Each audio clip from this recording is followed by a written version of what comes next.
மச்சான். தக்கு தக்கு. அம்மா பேய். ஏய் எங்க ஓடுற? வா வந்து ஆடு வா. ஆறா. ஆமாம் ரகு, பலத்த மழை பெய்யறதுக்கான அனைத்து சாத்தியக்கூறுகளும் இருக்கு. காத்து கூட பலமா வீசுறத நீங்க பார்க்கலாம். அதோட சவுண்ட் உங்களுக்கு கேட்கும்னு நினைக்கிறேன். ஏய் மச்சான் சொன்னா கேளு, வேறு டிஸ்டர்ப் பண்ணாரா? காத்து நல்லா அடிக்கிறது உங்களுக்கு கேட்கும். மச்சான் சொன்னா கேளு. மேகக்கூட்டங்கள் நம்மள நோக்கி வர காட்சிகளை நீங்க பாத்துக்கிட்டு இருக்கீங்க. மச்சான் சொன்னா கேளுடா, கொஞ்சமா திருந்துறதுக்கு ட்ரை பண்றா. ரீல்ஸ் மட்டுமே வாழ்க்கலடா, அதான் நிறைய இருக்கு. வெளில போ, நிறைய எக்ஸ்ப்ளோர் பண்ண. தயவு செஞ்சு திருந்துறதுக்கான முயற்சி ஏதாவது பண்ணு மச்சான். நாய் சர்வேலன்ஸ் கேமரான்னு கூட தெரியாம ரீல்ஸ் பண்ணிட்டு தெரியுது.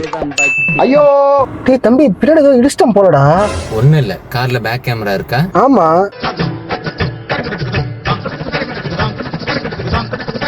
நல்ல காரியம் தான் பண்ணியிருக்க. நாய் செத்துது, வண்டி எடு போவோம்.